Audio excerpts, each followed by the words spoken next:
सीताराम। श्री राम जय जय राम, श्री राम जय जय राम। कथा कहो तुलसी कृत जथामति अनुसार, आसन लीजय प्रेम से आवहो पवन कुमार। सियावर रामचंद्र की जय।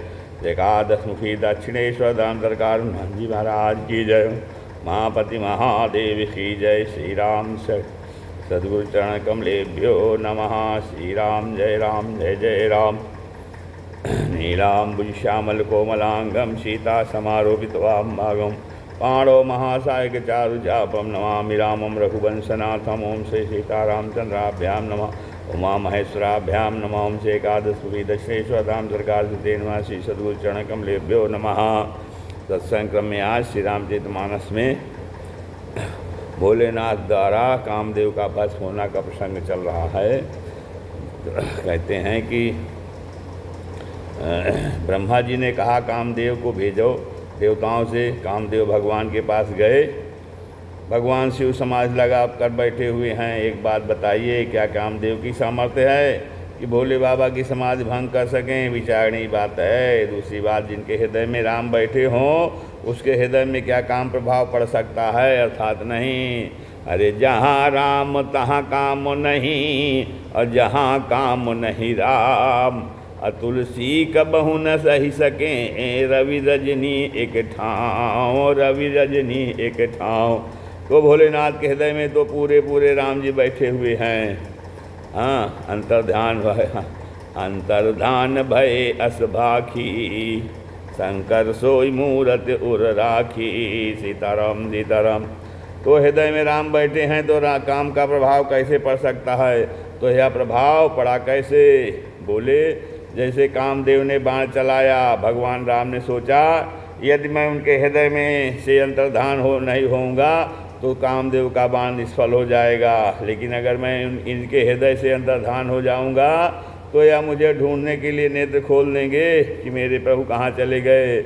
अतः जैसे कामदेव ने बाण चलाया, ठीक वैसे ही भगवान राम शिव जी के हृदय से अंतर्धान हो गए। बाण इधर उधर हृदय में लग रहा है और उधर राम जी अंतर्धान हो रहे हैं।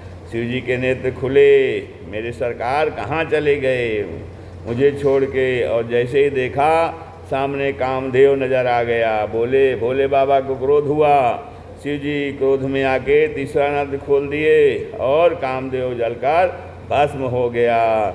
अदि तब शिव तीसर नयन उघारा, अचितवत काम भयउ जरि छारा, अचितवत काम भयउ जरि छारा। तो भोलेनाथ ने कामदेव को भस्म कर दिया। तो आप सब लोग सोच रहे होंगे कामदेव की क्या गलती थी, तो भस्म क्यों किया? गलती थी कामदेव की। आप जब मानस पढ़ेंगे तो देखेंगे कामदेव वेद मर्यादा को समाप्त कर दिया है। अबला बिलो कहीं पुरुष मैं जग पुरुष सब अबलामयम, दुई दंड भरी ब्रह्मांड भीतर काम कित कौतुक अयम। काम ने ऐसा प्रभाव फैलाया कि संसार में देख ही चराचर नारी मैं जे ब्रह्म मैं देखत रहे। तो ऐसा काम ने प्रभाव फैला दिया। उसने कहा जब मरना ही है तो क्यों न मैं अपना प्रभाव दिखा कर के मरूं। परोपकार में प्रदर्शन मिल गया, और जब परोपकार में प्रदर्शन मिल जाता है तो भोले बाबा दंड देते हैं। परोपकार करना अच्छी बात है, पर तूने प्रदर्शन क्यों किया? किंतु कामदेव ने सोचा कि जब मरना ही है तो मैं क्यों ना अपना प्रभाव दिखा के मरूं कि मैं कितना ताकतवर हूँ। तब आपन प्रभाव विस्तारा, निज बस कीन सकल संसारा। तब आपन प्रभाव विस्तारा, निज बस कीन सकल संसारा। और जब काम के कोप से सारी मर्यादाएं समाप्त हो गईं, भोले बाबा ने कहा यह ठीक नहीं है, तुम्हारे परोपकार में प्रदर्शन मिश्रित हो गया, इसलिए मैं तुम्हें दंड दूंगा। क्योंकि नीति विरोध सुहाई न मोही। अतः इसलिए भगवान भोलेनाथ ने कामदेव को जलाकर भस्म कर दिया। फिर अच्छा, परोपकार करना बड़ी अच्छी बात है, किंतु परोपकार का उद्देश्य प्रदर्शन नहीं होना चाहिए। परोपकार में जो प्रदर्शन मिलता है तो वह परोपकार के बल को खा जाता है। काम पत्नी रति आई, अब इसके बाद कामदेव की पत्नी रति वहाँ आ गई और कामदेव की पत्नी का नाम रति है।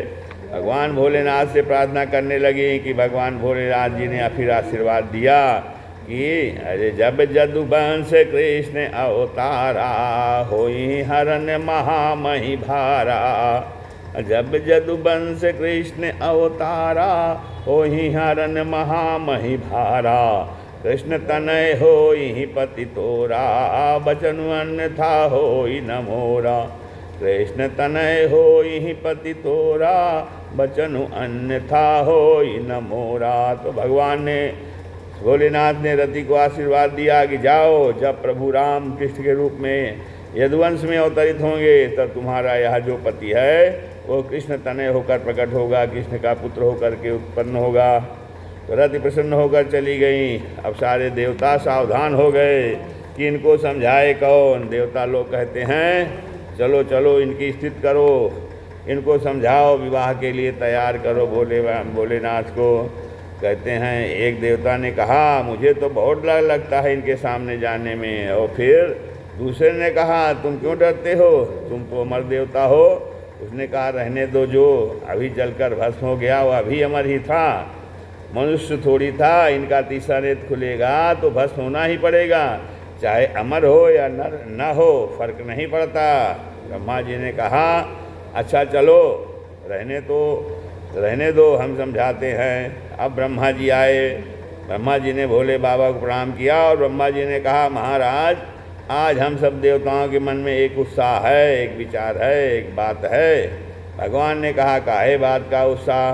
ब्रह्मा जी कहते हैं कि हम सब देवता आपके विवाह को देखना चाहते हैं। सकल सुरन के हृदय अस असंकर परम उछाहु, सकल सुरन के हृदय अस शंकर परम उछाहु, निज नैन देखा चाहें नाथ तुम्हारे विवाहो, निज नैन देखा चाहें नाथ तुम्हारे विवाहो। कहते हैं देवता लोग कहते हैं कि हे प्रभु हम सब जो है, ब्रह्मा जी कहते हैं कि हम सब आपके विवाह को देखना चाहते हैं। देखो यह नहीं कह रहे हैं कि आप विवाह कर लीजिए, अगर ऐसा कहते तो भोले बाबा दिखा देते कि पार्वती मुझसे अलग ही कहाँ हैं, वो तो सदा शंभु अर्धांग निवासिनी, पार्वती मुझसे अलग ही कहाँ हैं, वो तो हमारी अर्धांगिनी हैं। ब्रह्मा जी बुद्धि के देवता हैं इसलिए समझदार हैं। वे कहते हैं कि हम सब आपके विवाह उत्सव को देखना चाहते हैं, भोलेनाथ से कह रहे हैं। तो भोलेनाथ ने कहा मेरे प्रभु श्री राम की आज्ञा है तो उनकी आज्ञा के लिए मैं विवाह के लिए तैयार हो रहा हूँ। यह सुनते ही सारे देवता प्रसन्न हो गए, अरे भोलेनाथ विवाह के लिए मान गए। अब शिव विवाह का प्रसंग आ रहा है, भोलेनाथ का अद्भुत श्रृंगार है, बारात जा रही है। अले लगे संवारन सकल सुरो, अबाहन विविध विमान, होई सगुन मंगल सुबद, करहीं अप्सरा गान, करहीं अप्सरा गान। लगे संवारन सकल सुरो, अबाहन विविध विमान, होई सगुन मंगल सुबद, करहीं अप्सरा गान। कहते हैं जितने देवता थे सब अपने अपने विमान को सजाने लगे कि बारात चलना है भाई, तो एकदम चमाचम, और भोलेनाथ का कोई ध्यान ही नहीं दे रहा है, सब अपनी अपनी तैयारी में व्यस्त हैं। शिव जी के गण भोलेनाथ की ओर देखकर कहते हैं धन्य हो भोलेनाथ, दुनिया की पहली बारात है, दूल्हा एकदम नंग धड़ंग खड़ा और बाराती सज रहे हैं, भला ऐसा कोई सजता है। आप बड़े भोलेनाथ हो महाराज, अरे विवाह ही करना था तो पहले कुछ तैयारी कर लेते, घर बार है कि विवाह ही करोगे। भोलेनाथ ने कहा घर बार तो नहीं है। देवताओं ने कहा अच्छा घर बार भी नहीं है, फिक्र भी नहीं है। भोलेनाथ ने कहा जब घर बार ही नहीं है तो फिक्र काहे की, फिक्र तो तब हो जब घर बार हो। गणों ने कहा कोई बात नहीं सरकार, हम सब आपका श्रृंगार करेंगे, हम लोग आपको सजाएंगे, आप बिल्कुल परेशान मत होइए। भोले बाबा और भोले बाबा के गणों को कैसा अलौकिक श्रृंगार है देखिए। अब स्वीकृति दे दी भोलेनाथ ने कहा चलो तुम सभी मेरा श्रृंगार करो। अब गणों ने कहा महाराज दूल्हे को सजाया जाता है तो उसे स्वर्ण मुकुट पहनाया जाता है, तो आपके लिए भी स्वर्ण मुकुट की व्यवस्था करें। भोले बाबा ने कहा नहीं, स्वर्ण मुकुट नहीं। क्यों? स्वर्ण मुकुट जिसके सर पर होता है उसको अभिमान होता है और देखने वाले को ईर्ष्या होती है, तो मैं ऐसा मुकुट नहीं पहनना चाहता कि पहनने वाले को अभिमान हो और देखने वाले को ईर्ष्या हो। गणों ने कहा तो सरकार मुकुट की व्यवस्था कहाँ से होगी? भोले बाबा ने कहा इस जटा को ही मुकुट बना दो, जटा मुकुट। तो गणों ने भगवान की जटाओं को ही गोल मोल घुमाकर उसे ही मुकुट बना दिया। भोले बाबा ने कहा बस यह बढ़िया है, अब जिसको ईर्ष्या हो वह अपनी जटा बढ़ा ले, इसलिए हमको जटा का ही मुकुट बनाएंगे। विवाह का अर्थ होता है संसार से अपना संबंध जोड़ना। भगवान शिव अपने सिर पर सर्व का मोह स्वीकार करते हैं, मानो जो समाज को बताना चाहते हैं कि देखो जब संसार से जुड़ो तो सर्वदा इस बात का ध्यान रखो कि काल सिर पर बैठा हुआ है, इस बात को सदा ध्यान रखो। दो बातन को भूल मत जो चाहे कल्याण, दो बातन को भूल मत जो चाहे कल्याण। नारायण एक मौत को दूजे श्री भगवान, नारायण एक मौत को दूजे श्री भगवान।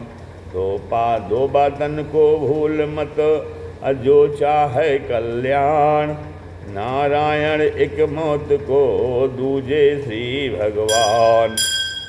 तो कहते हैं संसार से संबंध जोड़ने जा रहे हैं तो सदा इस बात का ध्यान रहे, सदा सर्वदा काल हमारे सिर पर है, इसलिए भगवान का स्मरण बना रहना चाहिए। जटा का मुकुट है।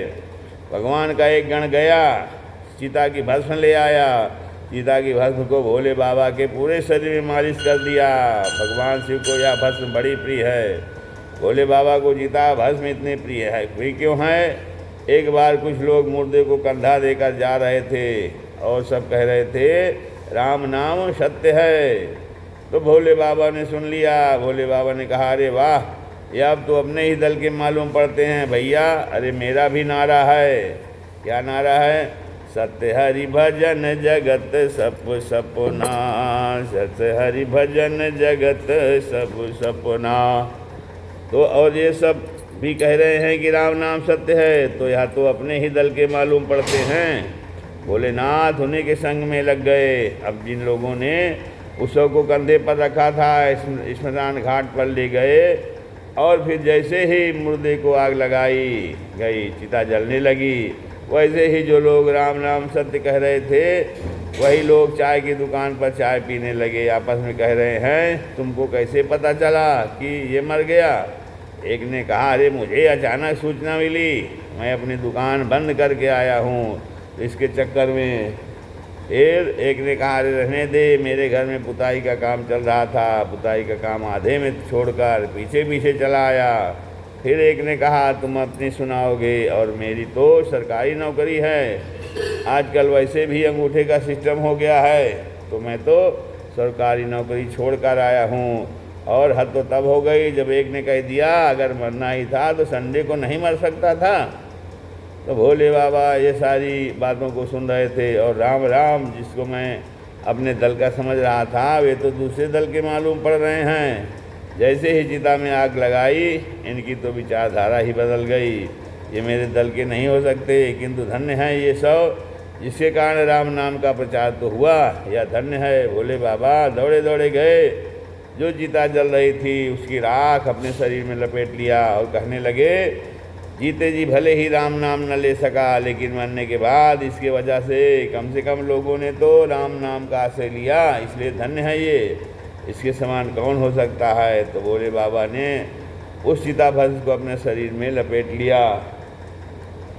चिता भस्मा लेपो, इसीलिए भगवान को चिता भस्म अति प्रिय लगती है। भोले बाबा चिता भस्म लगा करके तैयार हो रहे हैं।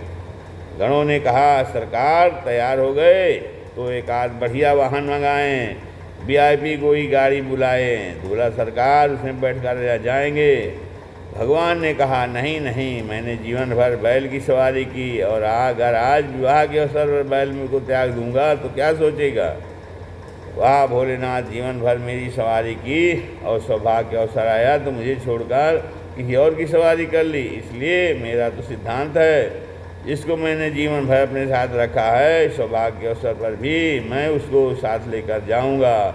इसलिए भोले बाबा बैल पर बैठे। अच्छा बैठे, बैठ कैसे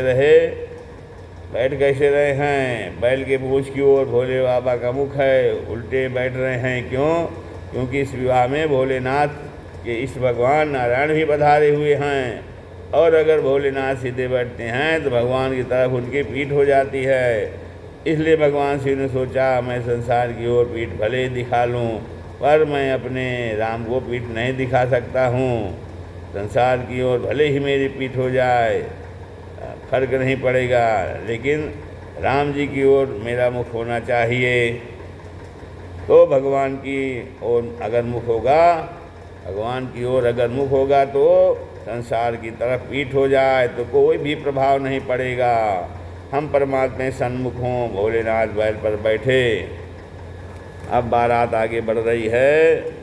अब भगवान की सुंदर बारात चल रही है। आइए हम सब भी इस बारात में सम्मिलित हों। देखिए, ये जो भगवान का श्रृंगार है, यह हंसी मजाक के लिए नहीं है। जीवन का दर्शन इस श्रृंगार में भरा पड़ा है, लेकिन दिखाई उन्हीं को पड़ता है जो देखना चाहते हैं। तो भोले बाबा इस दिव्य श्रृंगार को लेकर चल रहे हैं। भगवान विष्णु आए। विष्णु भगवान ने भोलेनाथ को देखा तो कहने लगे, अरे राम राम, दूल्हा इतना सुंदर है और बाराती दूल्हे के अनुकूल नहीं हैं। इसीलिए कहते हैं बिलग बिलग होई चलो सब हो। इसलिए सब बिलग बिलग होकर चलो, अलग अलग होकर चलो। रही बात, भगवान शिव हैं परमार्थी और देवता हैं स्वार्थी। स्वार्थी अगर परमार्थी के संग चलेंगे तो कहाँ शोभा बनेगी। महाराज, परमार्थी के संग तो नवधा भक्त चलेगी। इसलिए भोलेनाथ ने कहा, जाओ मेरे निज समाज को बुलाओ। अब सिंगी दौड़ा दौड़ा गया, किसी कुएं में झांक रहा कर कहा, जितने भूत प्रेत हैं सब चलो भोले बाबा की बारात में जल्दी। और भूत प्रेत दौड़ पड़ते हैं और कहते हैं, धन्य हो मेरे भोलेनाथ, संसारियों को पता चल जाए इस घर में हैं तो बोतल में बंद करवा के ज़मीन में गड़वा देते हैं। और धन्य है हमारे भोले बाबा का स्वभाव, अपने बारात में हमको सम्मिलित कर रहे हैं। सारा समाज भोलेनाथ का एकत्रित हो गया। और कैसा अद्भुत समाज है। भोलेनाथ की अद्भुत बारात चल रही है। कैसी है? को मुखहीन विपुल मुख काहू, बिन पद कर को बहुपद बाहू।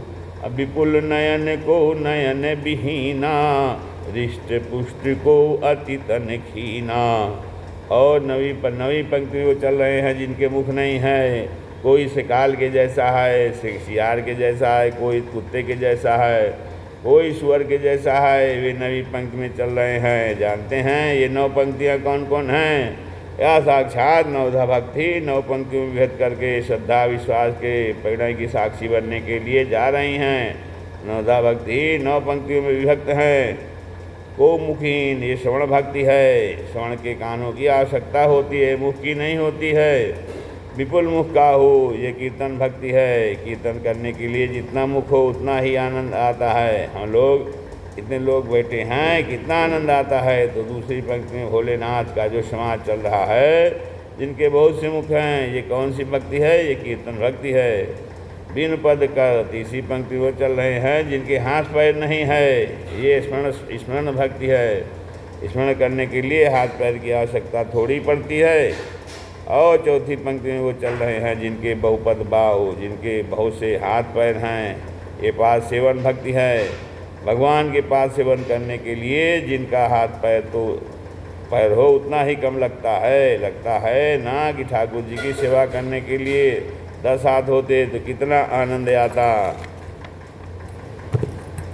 और फिर आगे है विपुल नयन, किसी के बहुत से नेत्र हैं, यहाँ अर्चन भक्ति है। भगवान का आचा विग्रह निहारने के लिए लगता है कि 1000 आँखें मिल जाएं तो आनंद आ जाए। को नयन विहीना, या बंधन भक्ति है। जब हम भगवान को निहारते हैं तो आंखें खुलती हैं, लेकिन जब हम भगवान को प्रणाम करते हैं तो आंखें बंद हो जाती हैं। यह बंधन भक्ति के प्रतीक हैं। रिष्ट पुष्ट जो बहुत मोटे ताजे हैं, वे कौन सी भक्ति है? श्रवणम कीर्तनम विष्णु स्मरणम पाद सेवनम अर्चनम बंदनम दास्यम सख्यमात्म निवेदनम। यह दास्य भक्ति है। सेवक जितना ही मोटा ताजा हो उतना ही सेवा करेगा। जब सेवक ही 2 हड्डी का है तो भला सेवा क्या करेगा? जो रिष्ट पुष्ट हैं वो किसके प्रतीक हैं? ये दास्य भक्ति के प्रतीक हैं। और अंत में 9वीं पंक्ति में वो चल रहे हैं जिनके मुख नहीं है, कोई शिकार के जैसा है, कुत्ते के जैसा है, और कोई सुअर के जैसा है। ये आत्मनिवेदन भक्ति है। जब अपने आप को ही प्रभु के चरणों में समर्पित कर दिया तो क्या फर्क पड़ता है कि हमारा मुख कैसा है? तो ये नवधा भक्ति ही पार्वती माता के विवाह में सम्मिलित होने जा रही है। इसलिए नारायण भगवान कहते हैं अलग अलग होकर चलो। शिव जी परमार्थी, अब शिव जी का समाज है वो चल रहा है। आइए हम भी बड़े प्रेम के साथ भगवान के बारात में सम्मिलित हों। बोलो भक्तवत्सल भगवान की जय। भोले बाबा अपने विचित्र बारातियों को संग लेकर के हिमाचल नगर की ओर प्रस्थान कर रहे हैं। यहाँ हिमाचल रच्यो बिताना। हिमाचल महाराज ने बहुत सुंदर व्यवस्था करी है। अति विचित्र नहीं जाई बखाना। तो हिमाचल ने ऐसी व्यवस्था की है कि देवता सब अपना काम समाज लेकर के आ रहे हैं। सबसे पहले आज इंद्र अपने समाज को लेकर पहुंच गए हैं। अब इधर अगवानी करने के लिए बालक वृद्ध बारात को देखने के लिए खड़े हैं। बालक दौड़ पड़े। बालकों जब इंद्र की शोभा को देखा, बालक सब कहने लगे, भैया हो न हो दूल्हा सरकार यही लगते हैं, देखो तो कितने सुंदर लग रहे हैं। एक ने कहा चलकर पूछो तो सही, ऐसे ही मन में थोड़ी निर्णय करना चाहिए। अच्छा ठीक है। बच्चे सब दौड़ते दौड़ते देवराज इंद्र के पास आए और पूछने लगे, महाराज कृपा करके बताना दूल्हा सरकार आप ही हैं क्या? देवराज इंद्र ने कहा, कान में कहा, हाथ रख लिया और कहा, अरे बच्चों ये क्या कह रहे हो? मैं दूल्हा सरकार नहीं हूँ तो आप कौन हैं? देवराज इंद्र ने कहा, मैं दूल्हा सरकार का दासानुदास हूँ। बच्चे कहते हैं, वाह, जब दूल्हे का सेवा कितना सुंदर है तो दूल्हा सरकार कितने सुंदर होंगे। देवराज ने कहा, वो कितने सुंदर हैं, वो आएंगे देख लेना कितने सुंदर हैं। भगवान जाने और अनजाने, भगवान जाने उनके आने के बाद पानी मिले या ना मिले। देवता सब जनवासी की ओर गए और इतने में बालकों ने देखा सर्वांग सुंदर भगवान नारायण का सुंदर समाज चला रहा है। यह हर से सुर से न निहारी, हरि ही देखी अति भय सुखारी। तो जब भगवान लक्ष्मीपति नारायण का दर्शन किया तो बच्चे बोल पड़े, इनसे सुंदर संसार में कोई हो नहीं सकता, हो न हो दूल्हा सरकार यही हैं। तो जो सियाने थे उन्होंने कहा, अरे मन से मत बोलो, जरा जाकर पूछे तो सही। बच्चे दौड़े दौड़े आते हैं, सरकार बुरा मत मानना, एक बात बताओ दूल्हा सरकार आप ही हो क्या? भगवान नारायण ने कहा, अरे बच्चों बुरा मत मानना। अरे बच्चों क्या बात करते हो, मैं दूल्हा सरकार नहीं हूँ। तो आप कौन हो महाराज? भगवान बोले, मैं तो दूल्हा सरकार का मित्र हूँ। बच्चे कहते हैं, वाह, जब मित्र इतने सुंदर हैं तो हमारे सरकार कितने सुंदर होंगे। भगवान ने कहा, वो पीछे पड़े हैं, उनसे बच जाना, तब मेरे पास आना। नारायण चले गए जनवासी की ओर। इतने में भगवान शिव का वो विकराल समाज, भूत प्रेत डाकिनी पिशाचिनी विचित्र बोल रहे हैं। अब भूत हैं तो भूतई की भाषा तो बोलेंगे। नाचहि गावहि गीत परम तरंगी भूत सब, देखत अति विपरीत बोलहि वचन विचित्र विधि। सब नाच रहे हैं, गा रहे हैं, सब विचित्र भाषा में बोल रहे हैं और भोलेनाथ के गुणों का गान कर रहे हैं। क्या बोल रहे हैं? बम बम बोलो जय शिव, बम बम बोलो जय शिव। भूत प्रेत जयकारा लगा रहे हैं। हाँ, भूत प्रेत जो है जयकारा लगा रहे हैं। अब अगवानी करने वालों ने जैसे ही भगवान का वह विकराल रूप देखा, भाग चले सबके साथ। जितने हाथी घोड़ा थे वह तो ऐसे भागे महाराज कि दूर दूर तक नज़र ही नहीं आए। विचित्र यह हुआ समाज। और हद तो तब हो गई, देखो भगवान के समाज में देश से भी नए देश से भी भूत आए हैं और विदेश से भी आए हैं। ऐसी थोड़ी ना है कि भारत से ही आए हैं, वो सारे विश्व से आए थे। अंदर इतना ही था, जो भारत से आए थे वो तो हर हर कह रहे थे, जो विदेश से आए थे वो हाय हाय कर रहे थे। अपनी संस्कृति और अपनी सभ्यता का आदर भूत प्रेतों पर भी था। अगवानी करने वाले बोले, हे भगवान, ये कैसी बारात है? और हद तो तब हो गई जब एक बाराती अगवानी करने वाले के पास आकर कहता है, हमारे ठहरने की व्यवस्था कहाँ है? और जब उसने विचित्र भाषा में बोला तो वह थर काँपने लगा। बोला, महाराज, आप जहाँ ठहर जाओ वहीं व्यवस्था है, तुम्हें कौन ठहरा सकता है? तो महाराज, हमारे पास इतनी व्यवस्था नहीं है कि हम तुम्हें ठहरा पाएँ। तुम जहाँ ठहर जाओ वही तुम्हारी व्यवस्था है, जो करो वही इंतजाम है। सारे भूत प्रेत आनंद कर रहे हैं और सब बच्चे घर चले गए। माताओं के पास आए तो माताओं ने बच्चों से पूछा, बेटा बारात कैसी है? बच्चों ने कहा, माँ, वह बारात नहीं है, साक्षात यमराज की सेना है। अच्छा, तो दूल्हा कैसा है? बच्चे कहते हैं, वो तो साक्षात यमराज है। हमारा परम सौभाग्य, हम जीवित बच गए। तुम तो बारात देखने जाना नहीं, अगर उस बारात का दर्शन किया तो जीवित नहीं बचोगी। तो माताएं बच्चों को समझाती हैं, देखो घबराने की ज़रूरत नहीं है, ये सारा अच्छा भोलेनाथ का कार्य है। हाँ, भोलेनाथ का विवाह है। भोलेनाथ के विवाह में तो यह सब होता ही रहता है। बच्चों ने कहा, खूब दे दो उपदेश, जब पड़ोसी सामने तब पता चलेगा, अभी खूब उपदेश करो। यही माताएं मैना जी के पास गई और मैना जी ने सुंदर आरती की थाल सजाई और भगवान भोलेनाथ के सामने मैना जी सुंदर आरती की थाल लेकर पहुंच गई और सखियां सुंदर सुंदर गीत गा रही हैं। मैना जी आरती उतारे तो कैसे? भोले बाबा उल्टे बैठे हैं। अब भोलेनाथ की पीठ मैना जी को दिखाई पड़ रही है, तो आरती उतारें तो कैसे उतारें? भगवान शिव का एक गण था, उसने कहा, देखो भगवान की आरती उतारनी है तो एक काम करो, बैल को उल्टा करो, भोलेनाथ अपने आप सीधे हो जाएंगे। अब बैल को उल्टा करने से पहले बैल की पूजा की गई, अच्छा हल्दी लगाया गया। भोलेनाथ प्रसन्न हो गए कि मेरी पूजा ना हो न हो, मेरे नंदी की तो पूजा हो गई, यही पर्याप्त है। जैसे बैल को उल्टा घुमाया तो भोलेनाथ सीधे हो गए। मैना जी ने आरती थाल ऊपर उठाई, भगवान के सिर पर मंडर सर्प है। सर्प को आग से बड़ा भय लगता है, लेकिन भगवान का स्वभाव पा गया है, सर्प पीछे हो गया। सर्प ने सोचा, एक बार क्षमा कर देते हैं। और जो दोबारा मैना जी ने आरती की थाल उठाई, सर्प को ऐसा क्रोध आया जो फुसकार लगाई और मैना जी हड़बड़ा कर भोलेनाथ को देखा। ऐसा विकराल रूप थाली भगवान के ऊपर पटक दिया और दैया मैया करती हुई भागी। हे भगवान, ऐसा विकराल दूल्हा, जितनी माताएं सब अपने अपने घर के दरवाज़ा बंद कर लिए। इससे बड़ा क्या दूल्हे का अपमान हो सकता है? लेकिन धन्य है भगवान भोलेनाथ, जो अभी देखा नहीं गया, जो अभी भी उसी आनंद में हैं। देवता भोलेनाथ के पास आए और बोले, महाराज, आपका ऐसा अपमान हमसे नहीं देखा नहीं गया। भोले बाबा ने कहा, अच्छा, मेरा अपमान भी हो गया क्या? अरे धन्य है भोलेनाथ, इतना बड़ा अपमान हो गया, आपको दिखाई नहीं पड़ा क्या? देवताओं ने कहा, सरकार, आपको देखकर माताओं ने अपने अपने घर की किवाड़ बंद कर लिए है, क्या ये अपमान नहीं है? भोले बाबा ने कहा, अरे राम राम, मुझे लगा इस देश की परंपरा है कि दूल्हे को देखकर जितनी माताएं हैं अपने अपने घर के दरवाजे बंद कर लेती हैं, मुझे क्या पता। देवताओं ने कहा, धन्य है महाराज, अरे आपको देखकर दीपक बुझ गया तो ये आपका अपमान नहीं है। भगवान शिव ने कहा, देवताओं, जिसके सिर पर द्वितीया की चंद्रमा विद्यमान हो उसे देखकर दीपक बुझेगा नहीं तो क्या होगा? मुझे दीपक दिखा रही हो, मेरे सिर का ही द्वितीया का चंद्रमा विद्यमान है, दीपक को बुझना ना, दीपक को बुझना ही पड़ेगा। अरे महाराज, आपको देखकर पानी का पात्र गिर गया, जल से भरा पात्र गिर गया, आपका अपमान नहीं हुआ।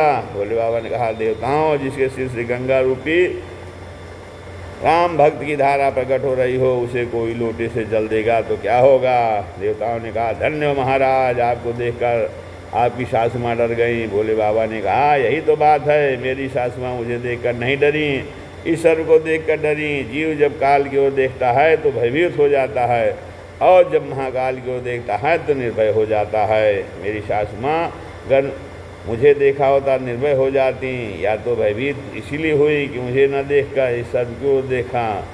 धन है सरकार, आपको मान अपमान से कोई फर्क नहीं पड़ने वाला नहीं है। इधर मैना जी को शोक हुआ, नारद जी महाराज आए। नारद जी ने क्षण भर में भय को समाप्त किया। मैना जी से कहा, मैना जी इसको आप अपनी बिटिया समझ रही हो, असल में वो आपकी बिटिया नहीं है, वे सारे जगत की माँ हैं। हाँ, तो अब आगे भोलेनाथ का विवाह होगा। मैना सत्य सुनहु मम बानी, जगदम्बा तव सुता भवानी। मैना सत्य सुनहु मम बानी, जगदम्बा तव सुता भवानी। तो जिसको आप अपनी बिटिया समझ रही हो, ये ये सारे जगत की माँ है, इसलिए उसका भार अपने ऊपर लेने की आवश्यकता नहीं है। अपना भी भार उन्हीं के चरणों में समर्पित कर दो, कल्याण हो जाएगा। अब सारा विवाद समाप्त हुआ। भूत प्रेतों ने कहा, महाराज हम तो अब पहले भोजन करेंगे, विवाह होवे न होवे बात की बात है। दूल्हों को देखकर सासु माँ मूर्छित हो गई। कहीं फेरे के समय माता जी मूर्छित हो गई तो हम बिना भोजन के ही रह जाएंगे। इसलिए पहले शिव जी के गणों ने भोजन किया। जवनार हुआ, शिव जी के गणों को बहुत सुंदर भोजन कराया जा रहा है, बड़ा आनंद आ रहा है। अब देखिए, को मुखहीन विमुख विपुल मुख का हो, बिना मुख वाले वैद्य के सामने पत्तल परोसने वाले ने सोचा कि इसको पत्तल क्या परोसें, या सोच कर आगे चला गया। और जब आगे चला गया तो पीछे से आवाज़ आती है, हम यहाँ हैं। अब वह घूम घूम के देखे यह कौन बोल रहा है। उसके बगल में एक बहुत मुख वाला बैठा था। उसने कहा, अरे भैया तुम मेरे बगल वाले को पत्तल नहीं परसे, वह तुम्हें बुला रहा है। परोसने वालों ने सोचा यह खाएगा कैसे, इसके मुखी नहीं है। बहुमुखी वाला बोला, देखो यह उसकी समस्या है, तुम्हारी नहीं। तुम तो पत्तल परोसो उसके सामने, तो पत्तल परोस दिया। दूसरे के पास गया, उसके बहुत से मुख थे। बुद्धिमान व्यक्ति वही होता है जो एक बार गलती कर दे दोबारा ना करे। तो उसने जितने मुख थे उतने ही पत्तल परोस दिए। परिक्रमा लगा करके, दो महाराज आओ। हाँ, एक व्यक्ति खीर लेके आया। वह इतना डरा हुआ था कि उसने दूर से बांस में कलछुल बांध कर दूर से ही खीर परोसने लगा। तो खाओ। उसने सोचा अगर झपटे तो केवल डंडा ही जाएगा, हाथ तो सलामत रहेगा। क्या आनंद हो रहा है, बहुत आनंद हो रहा है। बड़ी प्रेम से भोलेनाथ का विवाह संपन्न हो रहा है। माताएं गा रही हैं, सुंदर जवनार हुआ। फिर भोले बाबा का सुंदर विवाह हुआ। भोलेनाथ ब्राह्मणों को प्रणाम करके सुंदर आसन बैठे। साक्षात वेद ही ब्राह्मण के रूप में बैठे हैं। शिव पार्वती का विवाह संपन्न कर रहे हैं बड़े प्रेम के साथ। हाँ, बड़े प्रेम से माता पार्वती और भोलेनाथ का विवाह संपन्न हुआ। देवताओं ने जय जयकार किया। हर गिरजा कर भयो विवाहु, सकल भुवन भरी रहा उछाहु। भगवान शिव और माता पार्वती का विवाह बड़े प्रेम संपन्न हुआ। बोले शंकर भगवान की जय, पार्वती मैया की जय। बड़े प्रेम के साथ माता पार्वती शिव का विवाह संपन्न हुआ। विदाई का अवसर, सजल नेत्रों से मैना जी ने पार्वती मैया को विदा किया और पार्वती मैया से कहा, बेटी सदा सर्वदा हमारे सामने पढ़ो। करे उस सदा शंकर पद पूजा, नारी धर्म पद द्वेउ न दूजा। बहुत सुंदर शिक्षा दी माता ने। माँ से पार्वती विदा होकर कैलाश पर्वत पर आए। कैलाश पर्वत पर माता पार्वती है भगवान शिव की अलौकिक शोभा है। बहुत दिनों तक भोलेनाथ ने करहीं विविध विधि भोग बिलासा, गणन समेत बसहीं कैलासा। तो कालांतर में स्वामी कार्तिकेय जी का जन्म हुआ, जिन्होंने तारकासुर नामक राक्षस का वध किया। गोस्वामी जी कहते हैं, शिव विवाह प्रसंग फल स्तुति, यह उमा शंभु विवाह जे नर नारी, कहाँ जे गावहीं। कल्याण काज विवाह मंगल, सर्वदा सुख पावहीं। जो भी लोग भगवान शिव और माता पार्वती के पावन परिणय को सुनते हैं, उनके घर पर सदा उत्साह ही उत्साह बना रहता है। ऐसे भगवान के पास हम लोगों ने बड़े प्रेम से भगवान शिव और माता पार्वती की विवाह की चर्चा को श्रवण किया। इतने 3 दिवस कथा विश्राम, कथा विसर्जन होते हैं। असुनो वीर हनुमान, राम लखन सीता सहित सदा करो कल्याण। सियावर रामचंद्र की जय। एकादश मुखी दक्षिणेश्वर धाम सरकार हनुमान जी महाराज की।